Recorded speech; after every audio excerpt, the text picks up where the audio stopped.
Blog Talk Radio.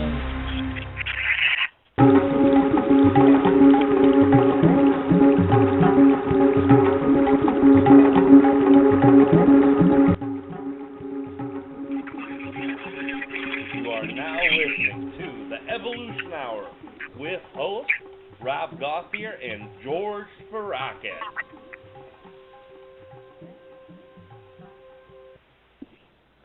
Hey everybody, this is the Rob and George Enlightenment Evolution Hour. This is Rob. And this is George. We're here today to start a new show. We've got a caller online already, and we'll get to her in 1 minute. We're here today just to talk about whatever anyone wants to talk about. We've got a couple ideas for the show. We always like to talk about everything from metaphysical standpoints. We want to get to our caller here real quick, but is there anything you wanted to say, George, before we get started? Well, I'd just like to greet everybody and say thank you for listening, and look forward to an exciting show. Oh, and so do I, brother, and thank you for that. And now we've got Sabita here. She's live. She's one of the regular listeners, so we're going to put her on. Hey, guys. Hey, Sabita. How you doing? I'm doing great. How are you guys doing? Good, Savita. We're doing good. What did you want to talk about today, Sabita? I know that you've always got a lot of thoughts. Is there any questions or ideas you wanted to chat about? Well, I had a lot of questions. Let's start with the ET things. I heard the shard saying that the ET contact is going to be in Sedona, somewhere in Phoenix, Arizona, somewhere. I don't know. I mean, I was watching on the TV, on the YouTube today. So what does Treb say about that? Well, Treb says a lot of stuff about that. He says that as far as Sedona goes, he's never said anything specifically about that, but I do know that there is the idea that they can't have contact with us until we're ready as a collective consciousness to have them with them. And that's the problem that we're going to face, is there can't be contact until vibrationally we're ready. And, brother, if you want to explain to everybody what is meant by vibrationally being ready as a collective, that would be great. Yeah, brother. They, of course, they can sense our vibrations. So I'm assuming, though, when the collective reaches a certain vibration, that'll be their go, so to speak, to be able to make first contact. Absolutely. And I think what it is that the collective consciousness understanding.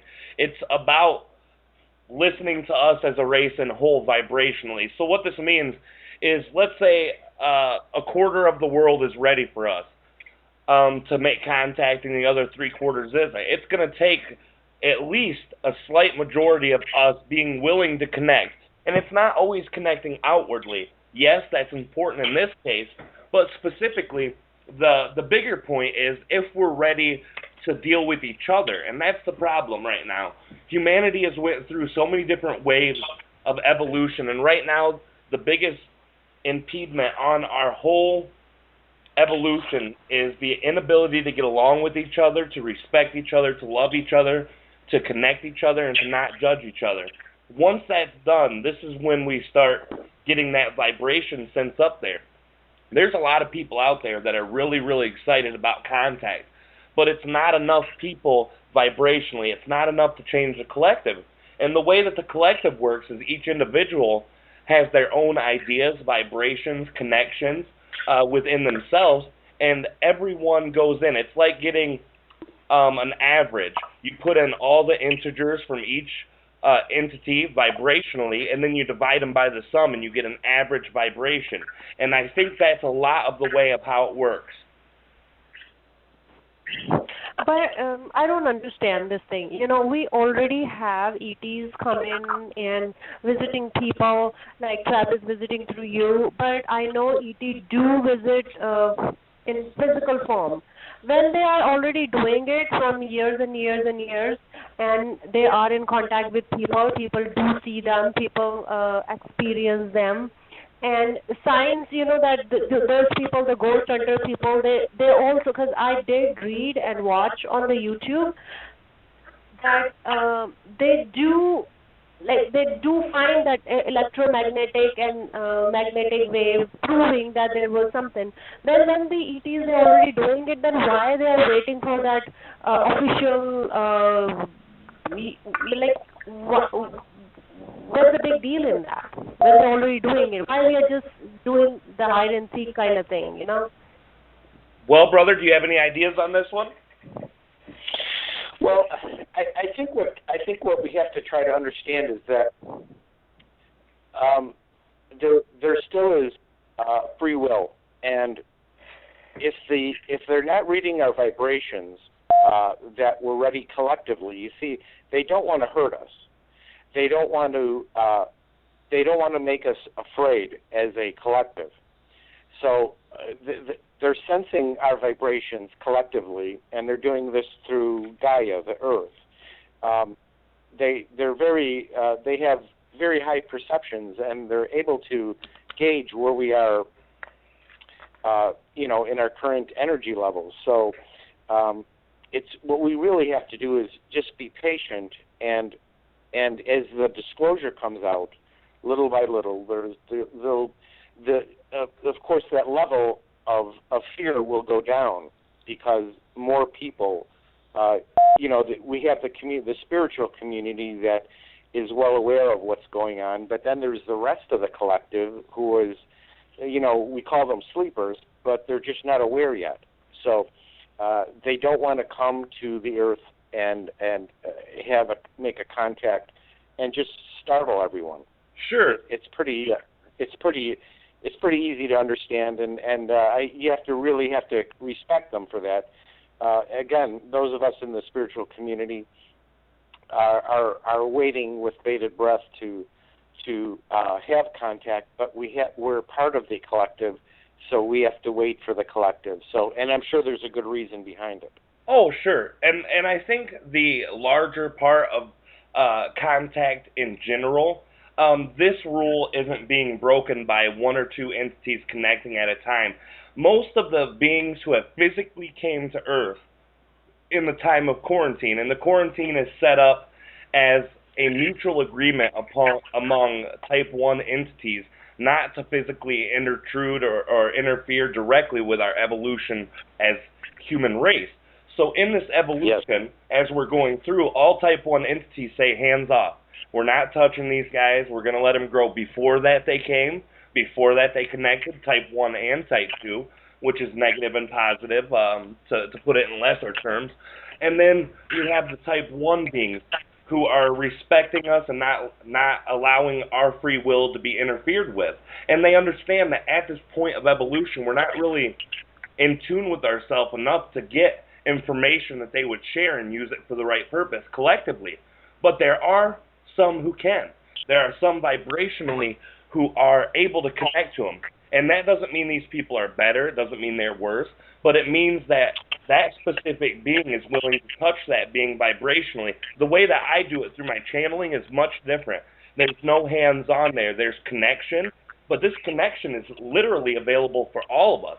We all have that ability to connect out to any beings that we choose to within our higher self, and also collectively. We all have that capability as a soul.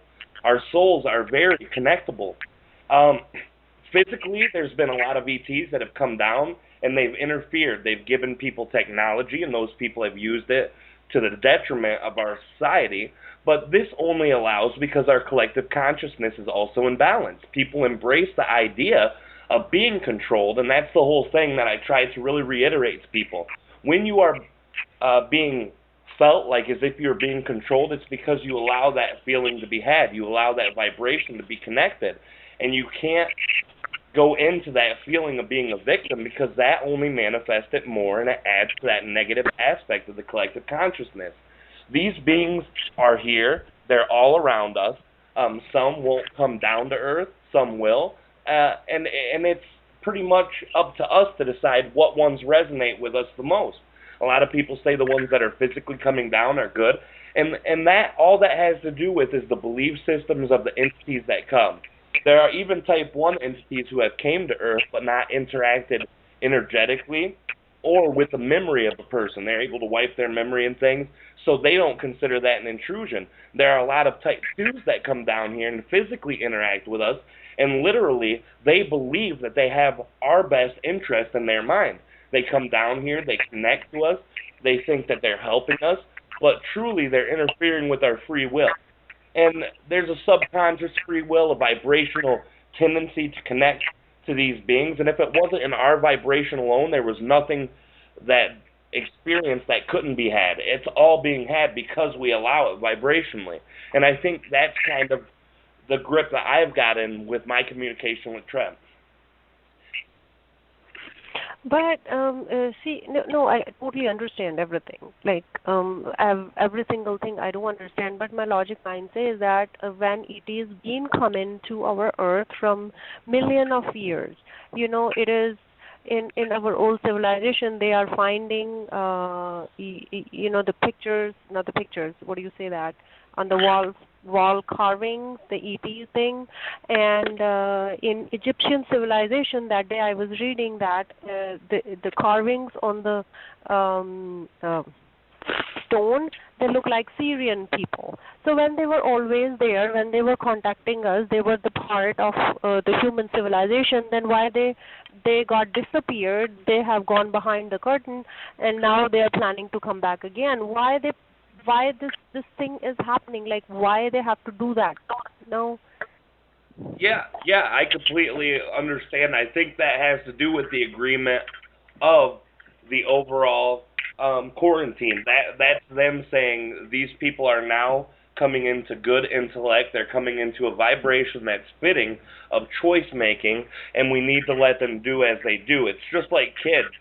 We have to be careful when we raise our children, because if we overbear them all the time, if we don't allow them to make their own steps and own decisions, that's when things can get really messed up, and we have to walk that fine line of being able to love and support them, but not to dominate them or rule them. And what do you think, brother, to add to that? Well, I think what Savita is meaning is that, of course, when we look at the Egyptian civilization, we have to remember that the magical aspects of the Egyptian culture were basically what was left over of the Atlantean civilization. So if we look back before that in Lemuria, who were already enlightened, as well as the Atlanteans who were enlightened, there was no quarantine there. They had regular contact with ETs, and the Egyptians had also contact at that time. It's after that we lost the powers that be, created this veil of secrecy that the Egyptians knew about. That's why everything is really hidden in the Egyptian text. It was meant to be found, and I think what Savita means is those civilizations of the past, both Atlantis and Lemuria, always did have contact with the Syrians and the Pleiadians and the other star systems. But after the Egyptians, that's when everything went kind of on the secret side, and that was what was to keep us kind of in the dark about the powers that we have, and that's really what the Ascension All is about, is getting back to that our true nature of who we really are, what we are, and that it's just our ancient families coming back to enlighten us again. Sure, and that's one thing too. The wording that you described, Savita, was perfect. You said my logic mind wanders, and that's another problem with our race as of right now. Our logic mind tells us much, but our spirit mind doesn't tap into connect. And our spirit mind understands, our soul connection understands that when we're in life, we will never be faced with anything that we're not ready to face. And when we truly vibrationally are ready to face this, we will be presented with that opportunity to face it. And I think I know it's a hard balance. I know going back and forth from that logic mind to the mind of your heart is a difficult balance for most, but it's something that we have to trust. And if you believe in the law of attraction to 100%, as I do, as you do, as George does, all of us understand that once we're ready for a situation, once we have willingness to manifest it, whether it's singularly or collectively, we will be able to experience that, and I'm very, very sure of that. That makes sense.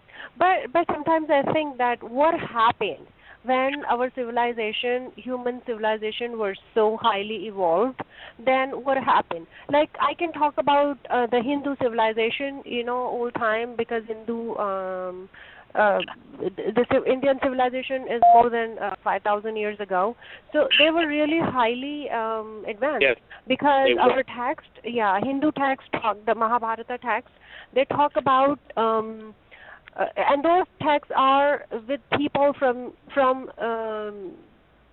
like all the time, and those texts talk about the weapons looks like, because if you compare the nuclear weapon with those weapons, it seems like that they were nuclear weapons. They talk about the flying machines. That's the way, they used to fly, so those things are written in our text. So that means those civilization, it was so highly advanced. Then when we were so highly advanced, then what happened all of a sudden? What happened that we from graduating 12th grade, we all the way back to first grade?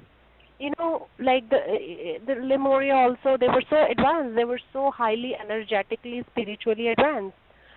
And I think about those things and I don't find any answer. Then what happened all of a sudden? Like boom, like light went out and you start all over again?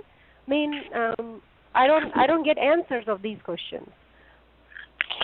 Well, Savita, it's a very good question, and I think that's a part of really the basis of all of what's going on now with this ascension. Lemurian civilization was wiped out.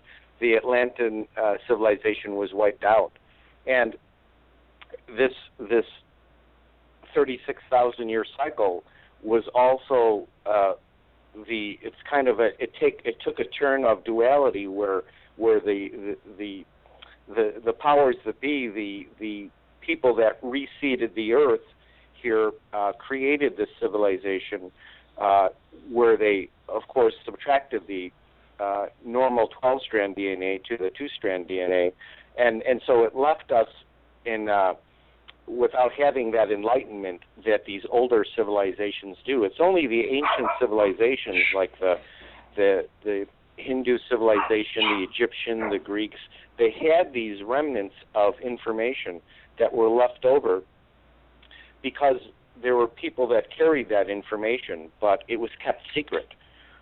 All of this information that's coming out now, that's going to come out, was all kept as a secret to keep us in the dark, so to speak.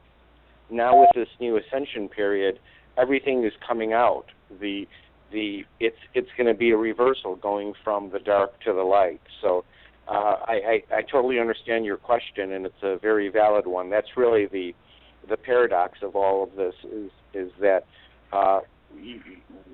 we know that these other civilizations were very enlightened, and where it's our turn now to get back to that enlightenment. Absolutely. It's who we are. Absolutely, brother. From what I've experienced from Treb, the way he's described to me, there's been many, many different variations of why this disconnection took place. And I've asked them, why do I hear different stories from other channelers? Why do I hear different stories from looking back in historical texts, all the way back to Atlantis? All these things, I hear dozens of different reasons. And I asked them, why is this different?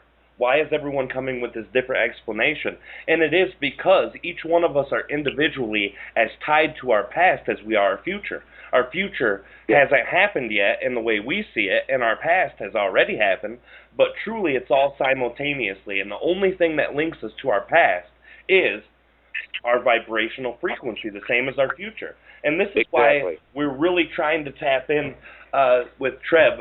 Me and George are doing a project now to try to get more of the historical information out so that we're able to find out more of the collective consciousness one history, because we've already heard variations of it here and there. We've heard it from many different channelers in different ways, and it's very different. Every story comes different, but that has to do with perception, and it has to do with vibrationally, each one of us tying our own link in vibrationally to our past and to our future. So that means now the collective will be ready, and ET will come to the earth, and then we'll grow with them. And after that, it's gonna be same back to square one. I don't think square one really describes that really well. I think more or less it's the overall picture is now we are starting to come into ourselves truly again. Now we're starting to come out of the darkness into lightness. And it really will depend on how quick we all, singularly and collectively, are willing to express ourselves truly. We're ready to change from that light to dark. And as the collective does it, I've asked Treb to pin down a time. When is this going to happen? When are we going to connect? He said it can happen in 6 months. It could happen in 60 years. It just depends on when you guys are ready for it. So this overall, I think this idea overall should give us all motivation to truly seek ourselves, to truly get into our own selves and to find resonance with ourselves, because when we do that, everything around us tends to resonate on a higher vibration. And if we're ready for this contact, let's contact ourselves first, and once we're truly aligned with that, then we'll see results. Absolutely, brother. Absolutely. And we create our reality, so we have to always remember that. We can't forget that we're creators. We're an aspect of the source, and we're creators. So, like you said, it could happen in 6 months. It could happen in 20 years. But I have a good feeling it's going to happen sooner than later. I just have a personal feeling about that. Things are moving very, very quickly. If you notice the things around you in the collective in general, things are coming out, things are moving, they're shaking. I would just stay as positive as you can. Do not get frustrated. Keep your positive vibrations up, and all will be well. It's so exciting. It's just so exciting. It is, brother. It is. One more thing I don't. Hello. Yeah, go ahead, Sabita. Yeah. One more thing I do not understand, that unofficially, everybody, like the people, our governments, everybody knows that they exist unofficially. Why the governments, they hide those things? What is the purpose of hiding? Why, like, I know it's control, but why they need to control that? And why these other civilizations are being controlled? Like, they are not afraid of us. They are not. They are equally powerful. Then I understand the quarantine thing, but when everybody knows and everybody doesn't know, I mean, those things kind of. I mean, I just think about all that. Sure. Like, why? I was watching that movie, the Syrian movie. It says that Obama has not opened their documents about the ET contacts and UFOs and all other countries. They did open their documents, but why they don't want to do it? Absolutely, Sabina. I agree with you 100%. I think that everyone does understand. I think everyone knows, but control to a mind that's disconnected sees it as the understanding, the Illuminati. If you consider Illuminati or shadow government, all these they understand that fear drives people. They understand that lack of knowledge makes people fearful. So fear is a very controlling, powerful thing if people tap into it. And that's why they do what they do. That's why they don't tell you what's going on. They want you to think we're alone. If they tell us now that there are trillions of races throughout our universe just that we know about, let alone the billions that reside just in this galaxy, then this gives them the opportunity to not have to cover up any religion. And religion, in a lot of ways, to people who don't use it to their benefit, to people who don't use it as a vibration lifter, they use it as a tool to comfort themselves, I guess, then that kind of people who are using that aren't going to be able to understand anything but that. So if they don't tell them, they can keep that veil of power. And if you can be controlled through lack of understanding and abundance and fear, that's how they think that is powerful. And they're hoping that people don't know, because if these ETs are discussed, then all the civilizations that have contacted us and all their teachings have to be brought up, and there is no way they want you to tap into their own power, because that doesn't give them a platform to be able to use their own fear and subduing people's consciousness for their own needs.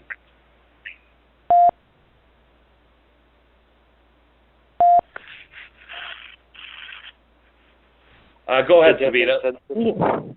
Yeah, the fear concept. I mean, it's absolutely personal. You know, the people who gonna be fearing, they are gonna be fearing. You know, it's like it's a personality trait.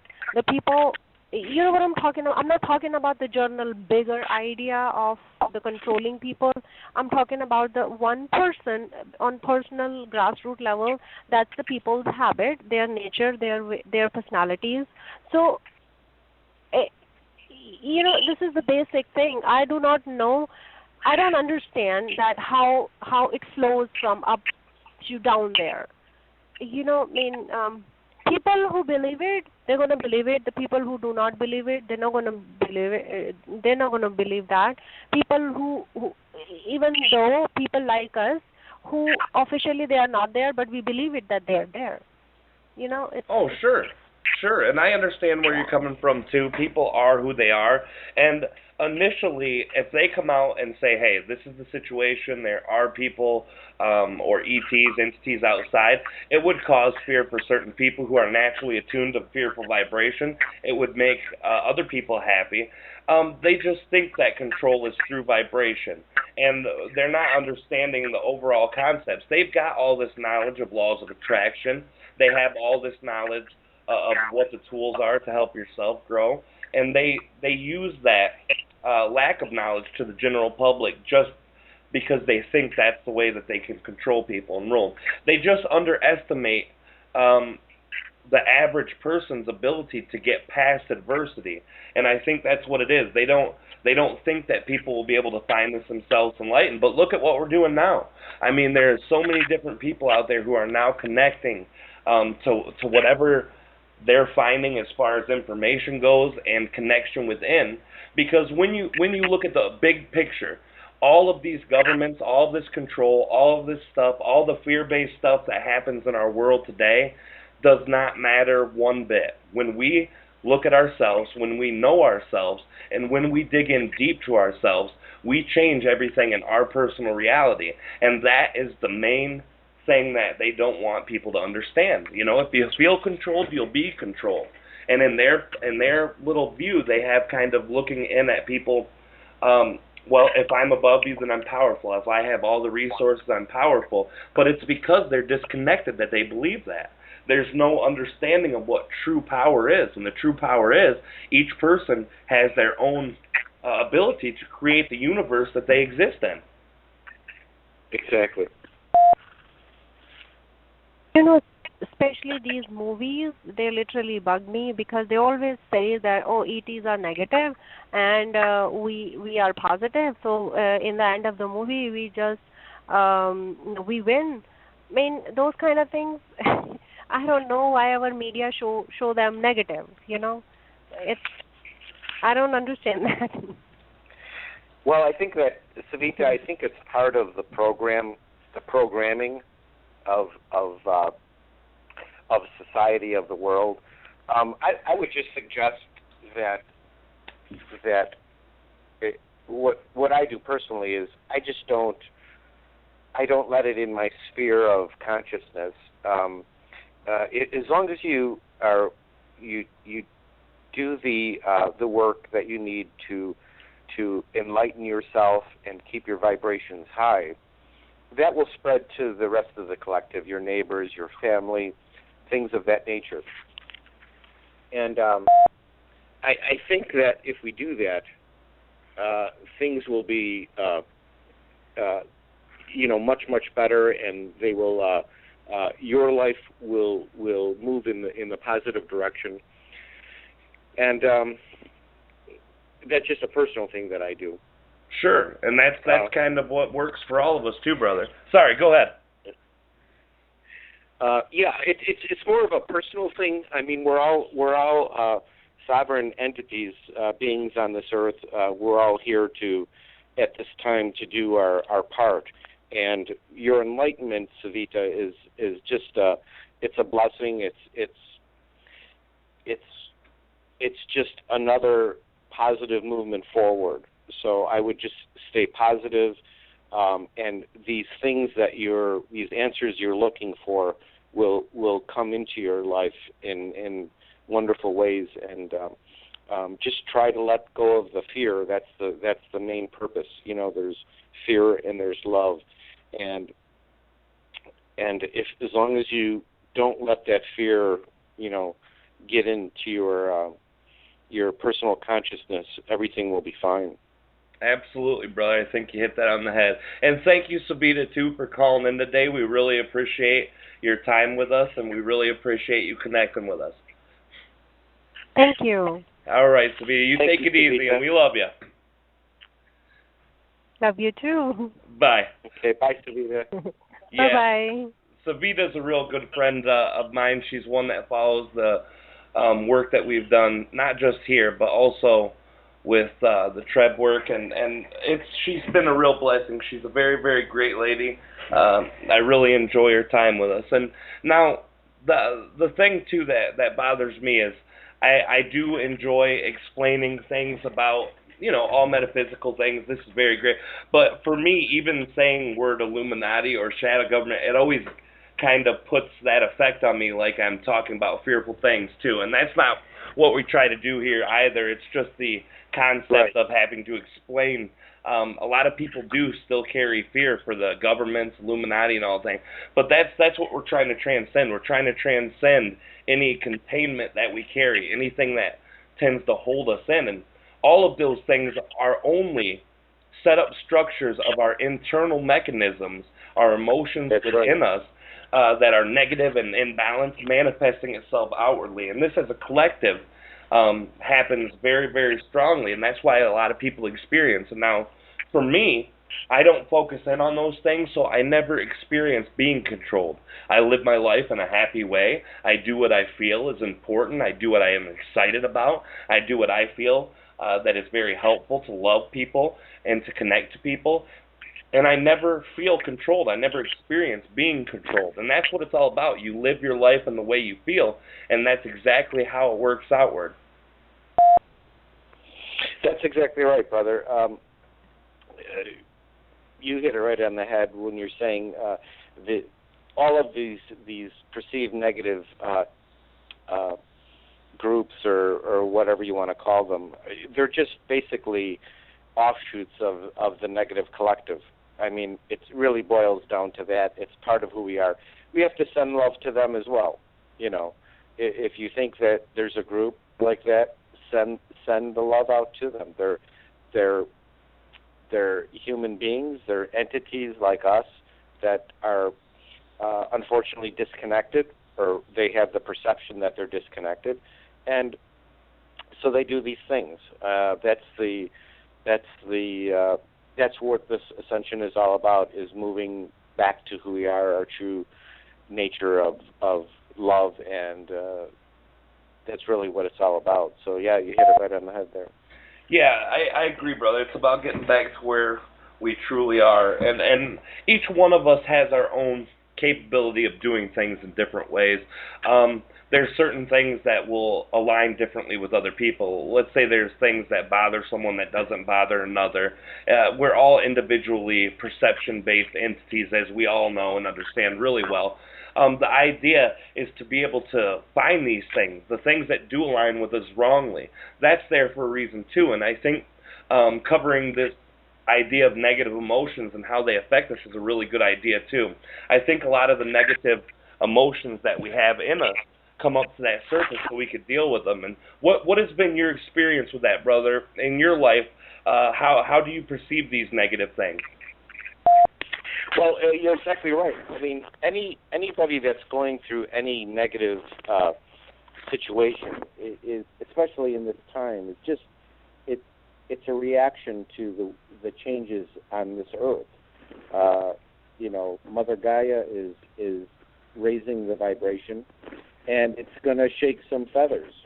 It's pushing us to get rid of the more ego-based, what we used to be is ego-based thinking, consciousness, to a more enlightened being. It's who we truly are. So, we're coming out of this cycle of basically being in the dark about who we really are, and coming more into enlightenment. So all this negativity is coming out, and we should actually rejoice in the fact that it's coming out. I mean, it's showing us anything that if people are having a problem manifesting. Oh, absolutely. It just shows it's doing you a favor by showing you that we're out of alignment of our true nature. When we're in alignment, everything positive comes to us. All those high vibration energies come to us, and that's manifestation. That's good relationships with people. It's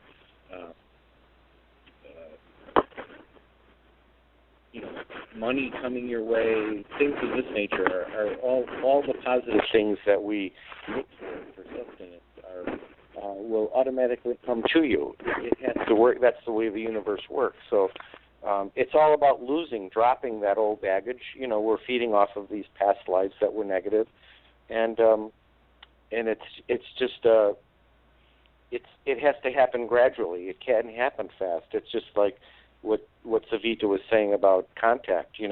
It has to go slow so we don't freak out as a civilization. We're going from thinking we're the only ones on this planet to the true fact that there's millions and billions and infinite amount of beings out there in our universe, in this multiverse, and it just can't happen in one day. I mean, it would everybody would just freak out, and they know that, and they don't want that to happen. So sure, absolutely, brother. It's a process. It's a process. Everything is a process, but you just have to start slowly letting this sink in, letting it cellular level, changing that DNA, getting more enlightened, and everything will be fine. But you just have to start slowly,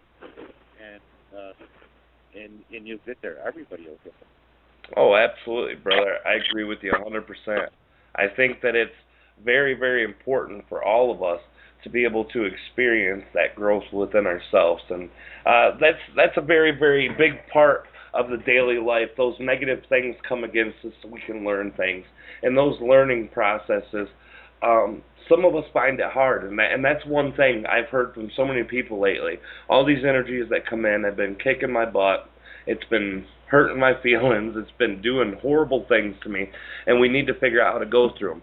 But we already know how to go through them. We know that they're there for a reason. We know that when we get negative emotions, negative ideas, anything that rubs against us wrongly, it's there because it's meant to show us what's wrong with us. It's meant to show us what is out of line with what our soul wants. And that's something Treb always described. He always said, it is a perfect example to show you that when you get upset about someone picking on you or saying things, it's only because you tend to believe them. It's only because you don't have that love for yourself that shows you no matter what another person says, one person who's disconnected from who they are, can affect you. Because if you love yourself, if you truly, truly love yourself, if you understand who you are, if you understand what you are, an infinite being who's very able to be connected if you want to do it, nothing can affect that. Nothing can hurt that.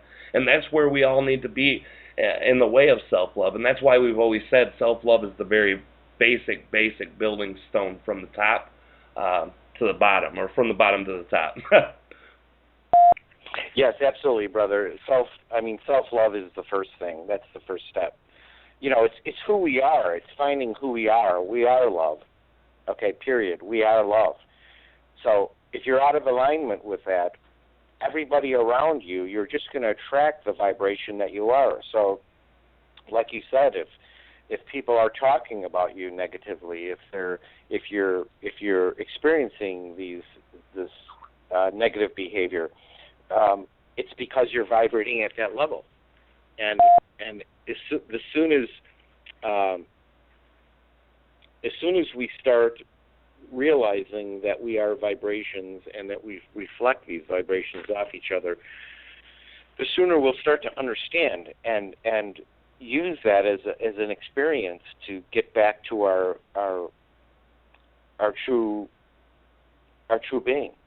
Sure, absolutely. And I want to bring a personal example for this. A long time ago, through my connection process, I started finding that vibrationally, I would always get upset with people who judged other people. I seen that there was a way of right and there is a way of wrong. I'm doing things right because I love to love people. I love to connect to people. I love to be kind to people. This was my MO. I was right. And through this whole process, I start connecting out to people. And every time someone would come out, they would have a judgment of me, of someone else that I cared about, or just being rude to someone in general. You see it all the time on YouTube, Facebook, just people being vicious and mean for any reason they can because they're disconnected. Well, I didn't know that back then. I thought that they were just being rude, being mean. Maybe they're disconnected, that's fine. But I used to get so upset with this. It would anger me bad. And I would always tell them, you're so judgmental, you're this and you're that, and I would label everything they did. And I finally found out through connecting with Treb, when I first started connecting with Treb, I would always talk to him about those who judge. I'd always say, those people are just so judgmental. And he described to me, he said, well, by thinking they're judgmental means you're judging them as well. You're not caring about their own thoughts. You're not caring about their own expressions of who they are.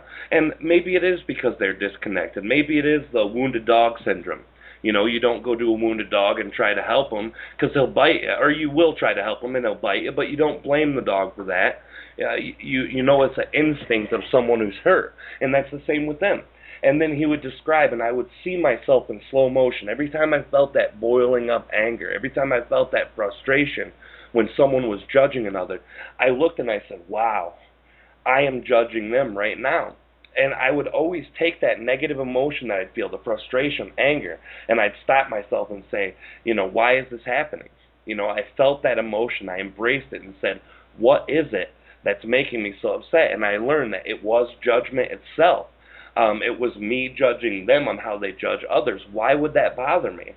Well, people are disconnected, and the people who aren't disconnected aren't judging people. So if someone's picking on someone, they're actually picking on someone who has vibrationally attracted that as well. And that's the big part of the LOA that a lot of people really don't like. When they first get into the LOA, it's how can you attract such horrible things or horrific things such as murders, rapes, incest, all these horrible things that they see. And it's because we've judged them to be horrible is the first thing, and because everything's attracted. And when we see that it's attracted, and when we see that we've judged it beyond judgment, this is what really helps me now in life. I'm able to see that I've done that. I'm able to pull back and say, hey, this person attracted that. I don't need to step in. I don't need to even concern myself with it. I will just tell them what I feel. I'll say, hey, maybe you're judging this person because there's a problem in your life. Everything reflects from your own existence. So if there's something frustrating with another person, I'm diplomatic about it. I don't put frustrated or negative energy in it. I put understanding into it. And that's a growth process. We all get to that point of growing where we start saying, hey, I'm doing good now. Everybody else not doing so good. So there's a judgment there. And that's always the beginning stage of coming into yourself and finding yourself.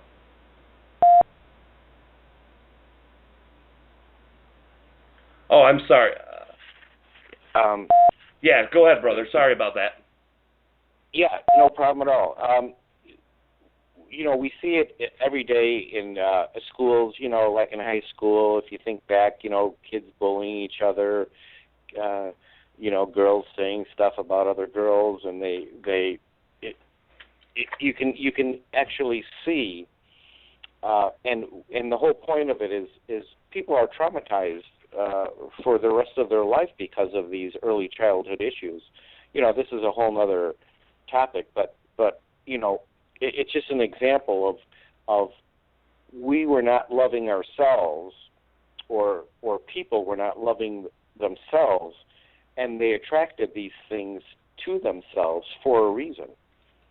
And so it's just a big mirror showing you what you're doing. Whatever's going on in your life is a big mirror coming right back to you. So look in that mirror, embrace it, look at it, and I think that's what people don't do. They're not embracing these fears, these things that are going on in their life, and actually looking at them for what they are. And I think once we start to do that collectively, we won't have the judgments against each other, and we won't have the hate and the negative perceptions of everyone else.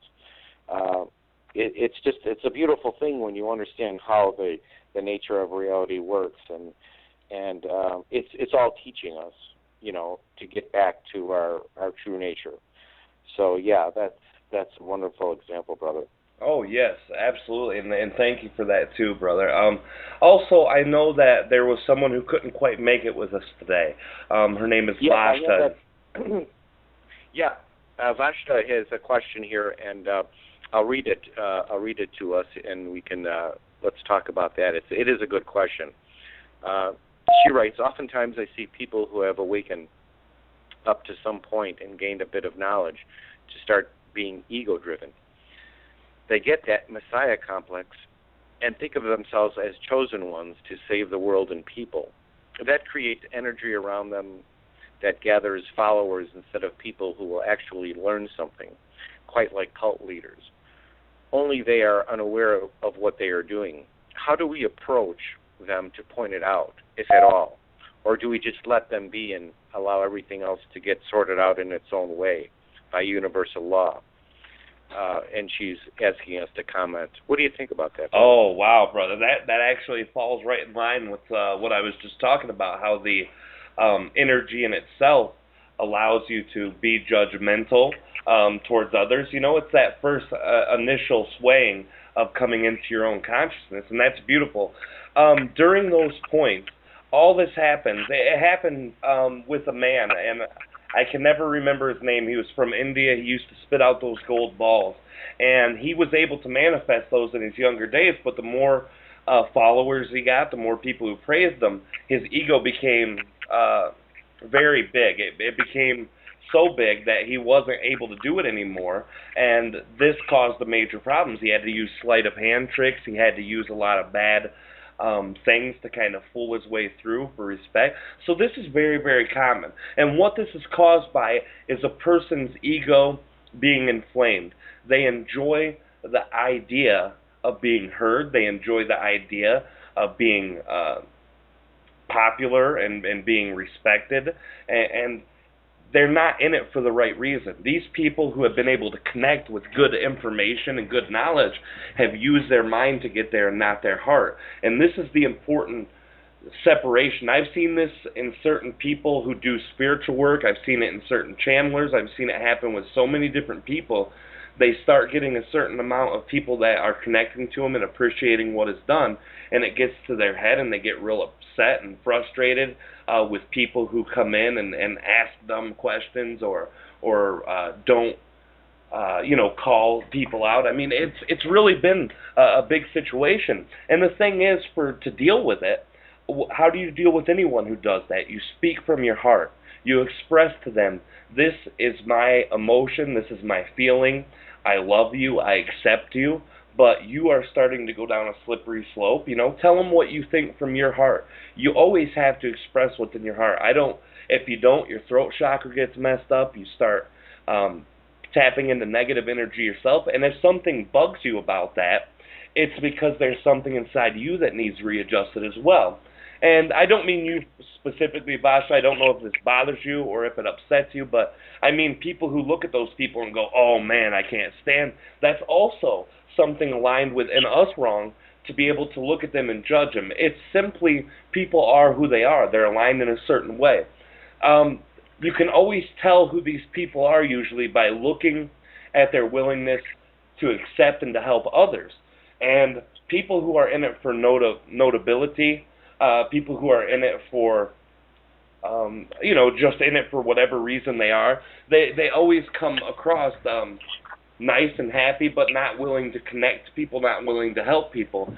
And this is the thing, if you question that in others, and if it bugs you and gives you that negative vibration, then reevaluate yourself and say, what is this that makes me really get annoyed by this? Yeah. What is it that makes me hate this about this person? And that'll tell you a lot about yourself.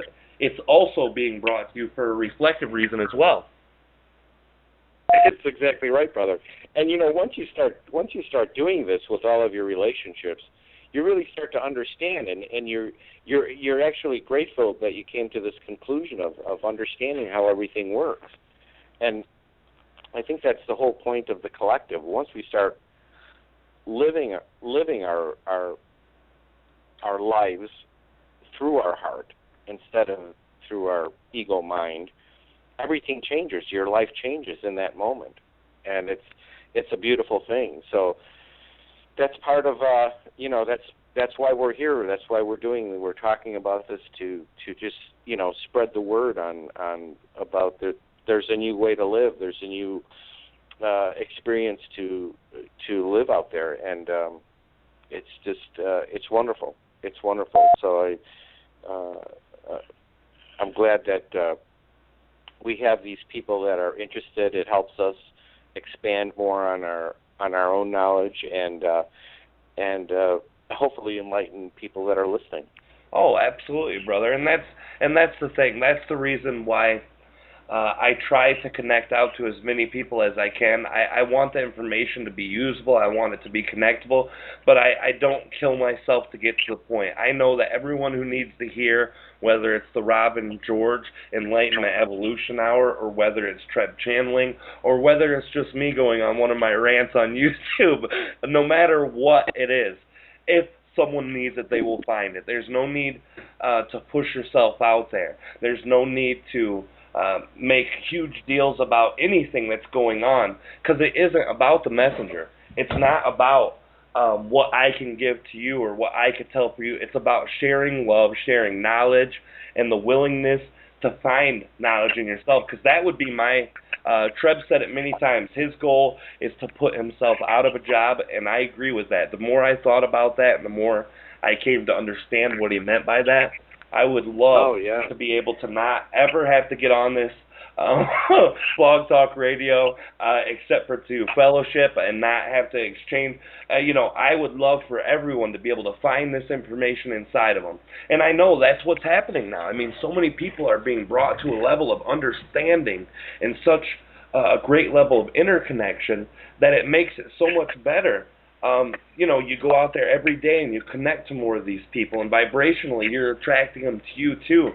And my friend Vashta, the one who sent the question in, I talked to her today, and she said something that was very amazing, that one of her gifts is to help connect people. There are so many people who consider themselves light workers, or people who have considered themselves grid workers, any label that you want to give it. They're out there trying to help other people. They're out there trying to connect.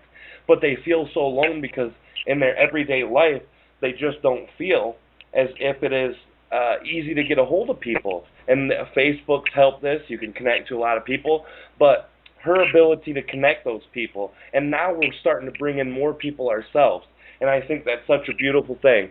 And what do you think, brother, about the Facebook communities of light workers and stuff?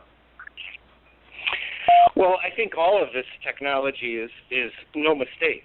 Hello, caller. YouTube, Facebook, it's just an evolution of communication, and caller who knows 517 what's coming in the future with communication. it's just mind-boggling to really look at what's going on. I mean, there really are no secrets these days. Absolutely, brother. And we've got a caller that's coming in too. Sorry to interrupt you, brother. I just want to let you know we've got a caller in from a 517 area code. Okay, great. We're on with the caller live. Hello? Hello? Hey. Hi, Rob. How are you doing, Jen? Jen. How are you? Good. What is it you want to talk about today?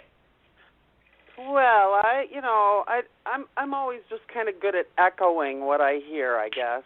But from, personal perspective, and you guys are having a little flight of ideas tonight, because when I first thought to call in, I had to run out and move some plants that I didn't want to get thunderstormed on. And when I came back in, you were already way past that. But I'm going to back it up a little bit, if that's okay. Sure. I sensed something that I observe many people having issues with, and you were talking about it in a sense, ego versus approaching things with less ego, and I know you and I have talked about this. I kind of like to look at it as attempting to be the observer. Absolutely. And I don't mean by that to be detached or uninvolved or unfeeling or unloving or any of the above. I think that really, in the long run, you can be more of a responsive helper to somebody, and oftentimes that just means shutting your mouth and listening, Right. Because sometimes when people hear their own words, that is where the bells are rung. Exactly. And once you ring a bell, you can't unring it. That's right. You're absolutely right, Jen Ann. I always love your observations, and I've been glad that I've been able to connect to you so many times, and we've had a lot of good talks about this. It's such a great pleasure to be able to understand that when you're so frustrated in any situation and angry, it's because you're too close to it. And there was an exercise that Treb gave me one time, and to help with this, he says, go in a meditative state. Before you do, write everything that upsets you about the relationship or the situation that you're in. Right. Write it down on a piece of paper. Meditate. Disconnect yourself from this situation. Center yourself, and pretend that these friends are sent to you by a friend. Pretend that these are sent to you by a third party, and answer them as if you have no story to go along with it. Answer them as if you have no preconceived knowledge of this, and it works wonders. I've done it myself. It does. It does. It brings to mind one of my other little favorite axioms, and that is, I have a story, but I am not my story. That's awesome. Do you have a minute for a personal story? Sure.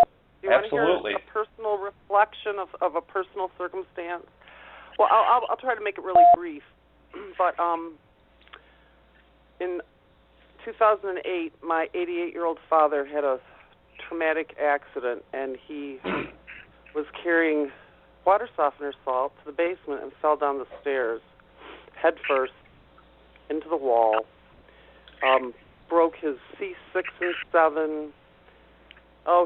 They ambulanced him to the local hospital and airlifted him then to Ann Arbor. But in the process of the local hospital, I was the one there with him. My mom's was 93 at the time, and she was there, but she wasn't able to be right there making decisions and all that.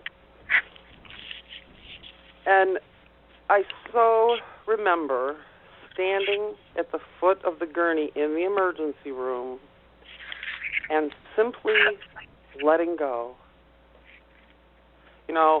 I think people's response to those kinds of critical situations are, to entertain high emotion. But I could feel the energy in the room because I stepped mine away. And I know that now. I've certainly looked back at the situation and analyzed it. So, but I know that that's exactly what happened. There was a huge energy exchange that was there was no verbal about it. And I found myself being totally an observer of the situation. At the same time, praying, just thy will be done. Sure. And the outcome was absolutely great as far as it could be. He lived another 2.5 years with some very serious injuries, but we brought him home, and it's a really long story, but that moment or those moments taught me a lot about being the observer. Sure, that's a very, very powerful one. It's very similar to recently. Also, my father has been very ill. He's had a heart attack, and it's been pretty rough for me. It's something that I always appreciated was my dad's relationship with me. He's always been considered my best friend besides my son and my wife. I always loved him very, very dearly and greatly. And when this heart attack happened, it happened a couple of years ago, but this last year it got really bad, and it upset me, it frustrated me, it shook me to the bone. I really was worried about that, and I entertain the thoughts and knowledge that I have. I say, I know it's a forever spirit. I know that he won't really go away, or he won't be lost. He'll be there, but it just won't be in the same way I want to experience him. I understood my selfishness. I understood all these things that deep down I already knew. But that wasn't enough for me. There wasn't an action upon letting go. So I sit there and I talked with you, actually, brother, and you had reiterated these ideas back to me again, and finally I came to a peace with it. It took me a couple weeks, but I finally came to peace with it. And 2 days after I came to peace with the whole situation, my dad started getting better, and it's because I'm the creator of my own reality. My father's in it, co-creating it, and because I was worrying, because I was upset, because I was frustrated and angry, I added all those negative emotions to the situation, and it didn't allow him to co-create a healing energy. It didn't allow him to co-create any positive situation with me. So now I have my dad. He's getting better every day, and that fear is gone. And whenever he gets sick back down or drops back down, I don't worry about it a bit, and within days he's better. Yeah. Bless you. That's exactly. I mean, I see the whole, not tomorrow, but the whole concept of wellness and health shifting into that kind of realm. Yeah, we can heal ourselves. Nothing's an accident, and if you can figure out why, you can probably fix it. Absolutely right. You're absolutely right. How beautiful. Yeah. Well, I'm very glad too, Janan, that you shared that reflection with us. It's very beautiful. And I know too, brother, that you've had things like this happen in your existence where people you loved might have fell ill or been disconnected from who they are. And the same thing, once you let go of that worry, it just it fixes the situation, helps into it. Sure. Yeah, they get better. And the other thing is, then we can take it to another level. In my head, I do about in my heart, I do about agreements made, and that, like you said, we all influence each other's everything, and I mean it's always such a big curiosity in a sense to me to know what kind of relationship I've had in other times around with my dad, because it's clear that we have known each other before. Today would have been his 93rd birthday, too, by the way. How fun and synchronistic is that? Oh, that's awesome. Yeah. So, I mean, and I know you guys talk about reincarnation or parallel lives, or, there's many different degrees and levels. Sure. Different facets of it, and I think that's probably one of my favorite subjects. When Treb starts talking about afterlife, I start glowing.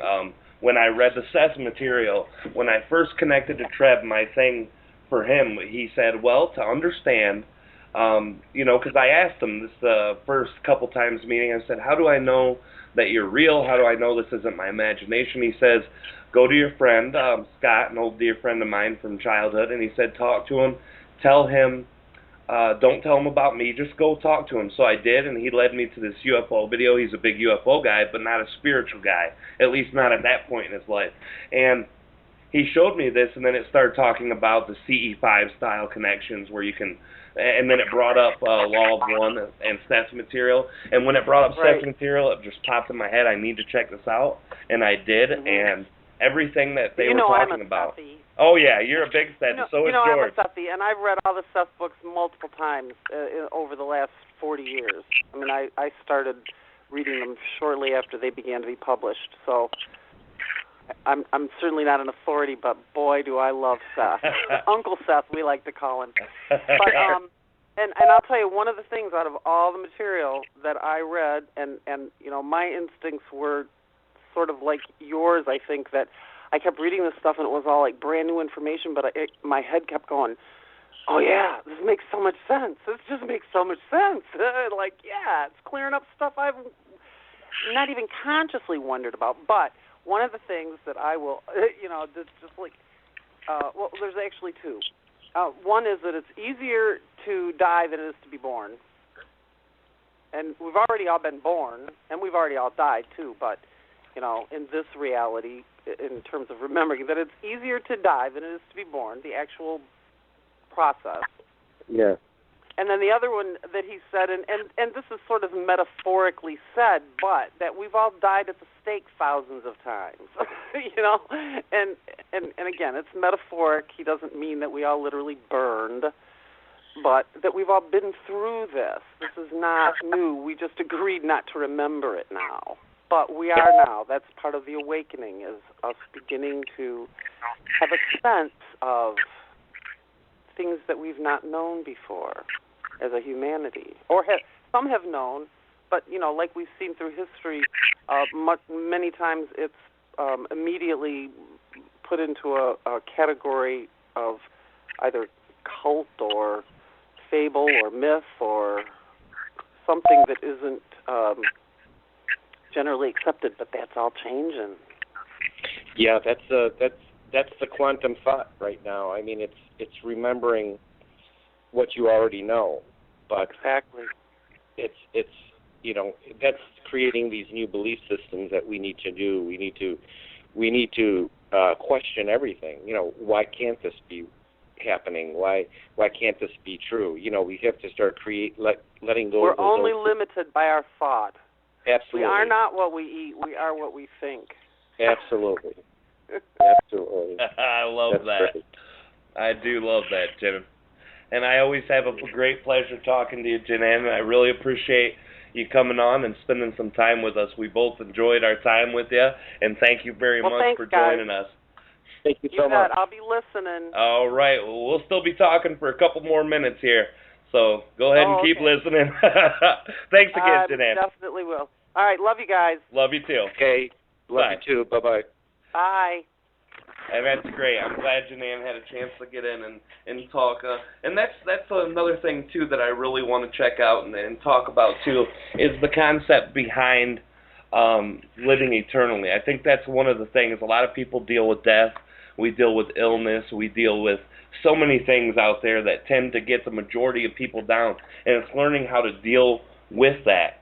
It's learning how to look at it from a different perspective that can really help us. What are your ideas on that, brother? Well, I mean, it's letting go of fear. I mean, fear is, like I said, there's love and there's fear. I mean, if people really knew how many times they've died and come back, I mean, the process is so fast. There's no. It's just a process that we do. I mean, we pass away, we go up and do our Akashic records, and then we choose to go back down to earth and somewhere else. I mean, like the dolphins, they know that when all those dolphins beached on the shore, they all speech because they know they're just going to come right back. There's no fear in it. There's no fear in death. And once you take the fear out of death, it's, how much is that a load? I mean, that's really the biggest fear people have in their life is death, isn't it? I mean, it's what, at least what we, what the average person thinks of as the worst thing that can happen. But Sure. if they only knew the truth of the matter, it would be, the world would be a lighter place. People, we're creating the reality where we have to stop and die at the age of 90 when we can probably actually live 300 years. I mean, it's all changing these belief systems collectively so we can live longer as a collective, and there's just so many beautiful things that are available to us, but we just have to get our beliefs straight. Absolutely, so brother. Absolutely, and I agree with you 100% there. It's the idea to me is understanding one simple concept about eternal life. And the problem is there are so many different beliefs, so many different religions, so many different ideals out there that really don't allow any one person to choose a belief system. It allows them only to look in to different ones. But what I've found in every belief system, in every religion, every spiritual concept around, the one thing that everyone agrees upon is that the soul is eternal. And it's that for a reason. Everyone believes that for a reason. It's because we understand that. There are people who have these near-death experiences all the time. They have death experiences and come back. There are so many people who have been to that astral projected state realm in times of shock. Literally, this is the one thing that we can know from all the ancient texts, all the ancient religions, all the ancient idealisms. Our soul is eternal. And if that is the case, what do we have to fear? There is absolutely nothing in our life that we have to fear. And that's the big part to me. This is the illnesses, the sicknesses, all of these things are self-induced. Talking about the sex material early, yeah, it's a natural process, and it's brought about by our dis-ease of the soul. That's what Seth said. They said it's the dis-ease of our soul. That's what a disease is. And it's self-induced, self-perpetuated, and as long as we understand that when we balance ourselves emotionally, when we balance ourselves physically, when we keep our belief systems in check, we can have that life that we planned on having. We can have the life that we choose to have, and the only thing that can change anything is death, but the only change that it brings is a more connection to what we are. It doesn't disconnect us at all. It doesn't separate us. No. It makes us more of what we are. We integrate that oversoul that is all fractals of what we carry, all fractals that are brought down into physical reality. And this is the best thing I think that people can really understand. It doesn't matter if you're Jewish, Christian, Catholic. It doesn't matter if you're Muslim. It doesn't matter who you are. All of you agree there's an eternal life. So let's live it without fear. Let's live without the greatest thing to have to fear, and that's death. That's the one thing. You hear so much from these channel materials. Treb talks about the afterlife, and it's amazing. Seth did the same thing, and it's a beautiful thing. So don't embrace that. And I guess this goes to an opposite point too, because a lot of people say, well, this life here is just total crap, and I'd rather be dead. No, we're here for a reason.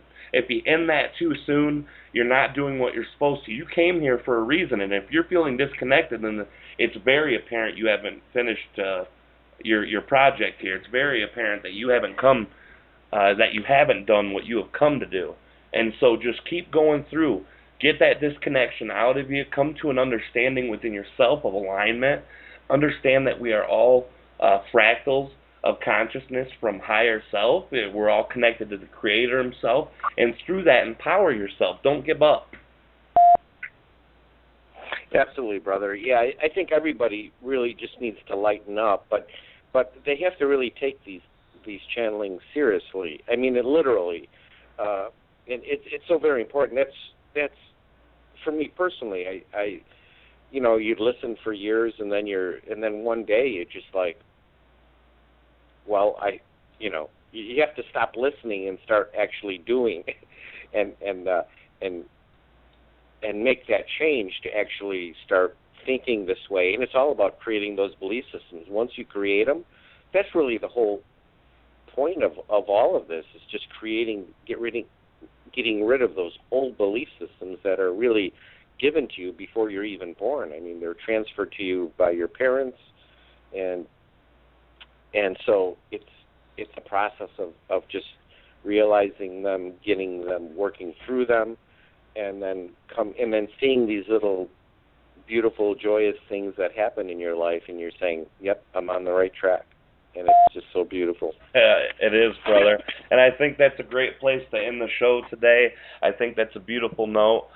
Self-creation and seeing everything that you create through your belief system, seeing how one thing, one thought, one action that you have can adjust all things around you. And once we're able to look at that and see how our own law of attraction, our own confines of our belief system, our own ability to reach out into new aspects or in our excitements and love and connection, to be able to do all of these things and directly, minute by minute, see yourself manifesting the reality.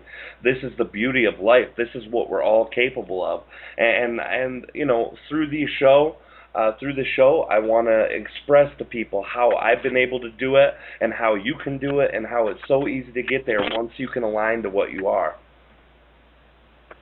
Absolutely, brother. Yeah, I'm just so fired up to be able to talk with you and express these thoughts and getting people into the groove of just really getting into themselves, you know, and working themselves through the heart. The heart is where it's all about, and it's all about love. So absolutely, I'm excited, brother. And I look forward to the next show, and just great. I am too, brother, and I hope you guys enjoyed the evening. I hope you enjoyed the information that was shared here, and I thank both call-in guests who came in and added to it, and also our one call-off guest, Vasu, who sent in her question to George directly. And if you guys can't make it, if you live on the European, the Asian, the Australian continent, or just that your work doesn't align with it, you can always go to the Treb yit-ne, and I know that's a rough one to spell. If you go to Treb Channeling on any video, you can scroll down on YouTube, type in Treb Channeling, go to any video, and go down to the Open Forum page. And there's George's email address in there. You can always do it that, or you can leave me a message at trebchanneling.com. We're doing lots of stuff now. We're trying to get anyone who's able and willing to connect to Treb's message and also to the message that we wish to share with everyone. That's what we're trying to do, and we love you guys so much, and thank you guys all for your support. And I guess we'll end it with that, and this is the Rob and George Enlightenment Evolution Hour. This is Rob. And this is George. And we're out of here for tonight. We love you guys. Love you. Bye. Bye. Thank you for using Blog Talk Radio. Goodbye.